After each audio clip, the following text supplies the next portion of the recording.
Buenos días, profesores, profesor y compañeros.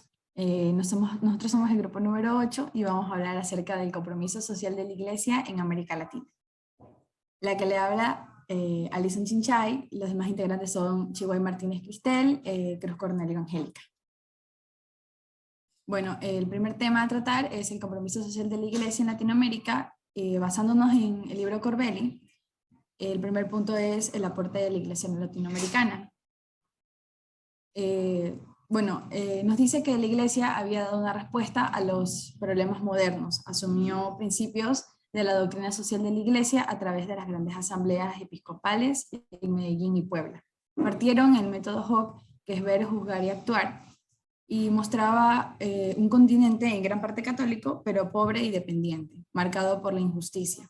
Los obispos se dieron cuenta de que la mayoría de sus energías pastorales estaban al servicio de la clase media y de los más pudientes. No se evangelizaba a los pobres ni se ayudaba a los predilectos del Señor. Se dio origen a una teología pastoral liberadora que buscaba enfrentar la pobreza. Debido a esta postura, en los años 80, la presión militar golpeó a la iglesia. Hubo mártires laicos, sacerdotes, religiosos y obispos. El Papa Juan Pablo II llamó a una nueva evangelización pidiendo que sea inculturalizada, encargada a la cultura indígena, afroamericana y criolla. El otro punto a tratar es el pecado social. Pues tras la Segunda Guerra Mundial, muchos moralistas se preguntaban si podían ser considerados verdaderamente cristianos al hombre que aceptaba leyes e instrucciones inmorales. Esto dio raíz a tremendas situaciones de injusticia social en América Latina, que los teólogos y pastores empezaron a hablar sobre el pecado social, las situaciones del pecado, estructuras del pecado y el pecado estructural. En la encíclica Solicitudo Rei Socialis, el Papa Juan Pablo II menciona las estructuras del pecado. Se trata de una acumulación de pecados personales y el mal que se deriva en responsabilidad de los que se dieron origen y las mantienen. Sin embargo, cuando estos pecados son estructurados, surge un poder extraño, fuente de otros pecados, que funcionan casi automáticamente y dominan y codifican a la persona. Pues en la actualidad la Iglesia tiene muchos aportes. Uno de ellos es que tiene un papel activo promoviendo la igualdad de género. También puede lograr la transformación en la vida de las personas y puede ser movilizada para romper el silencio en torno a la violencia sexual y la de género. También combatir el estigma de las personas sobrevivientes y proporcionándoles apoyo. Otro punto muy importante en el cual vemos el apoyo de la iglesia es cuando ocurren los desastres naturales, ya que esta suele ser el primer lugar a la que las personas acuden para recibir apoyo emocional y físico. Por lo tanto, siempre es importante aportar, y ellos igualmente aportan tanto a las entidades y comunidades para poder prevenir estos desastres, reducir el impacto cuando ocurren y reconstruir los medios de vida y las comunidades tras este evento. Muchas gracias. A continuación, mi compañera Cristel. Buenos días, profesor. Buenos días, compañeros. Pues continuando con el tema del compromiso social de la Iglesia, yo voy a referirme a dos temas. El primer tema es conversión personal y cambio de estructuras. Bien, en esos pecados colectivos, en alguna medida, con nuestras acciones y omisiones, somos seriamente responsables. Eh, para evitar esto, hay que desprivatizar este tipo de moral que pone en énfasis que pone énfasis tan solo en la buena voluntad de los individuos y pues que es necesario luchar por la conversión personal. Y esta lucha debe llevar a su vez a la noble lucha por la justicia, como dijo el Papa Juan Pablo II, y al cambio de las estructuras perversas.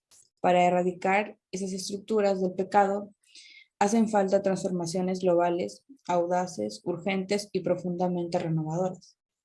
El segundo tema es opción preferencial por los pobres. Esta opción va mucho más allá de la caridad individual y de las obras sociales de la Iglesia. Supone trabajar por la justicia social en pos de un ordenamiento nuevo de sociedad. Esto no se trata solamente de trabajar para los pobres, sino trabajar junto con los pobres, eh, como sujetos y protagonistas de su misma liberación. Es en efecto una opción evangélica, porque optamos por Cristo, que también cuando Él estuvo en la tierra optó por los pobres, con los que Él en muchas ocasiones se identificó. La opción por los pobres no es una táctica pastoral, sino es un mandamiento y es una forma de seguir lo que Cristo cuando estuvo aquí nos enseñó. A continuación, le voy a pasar a mi compañera Angélica.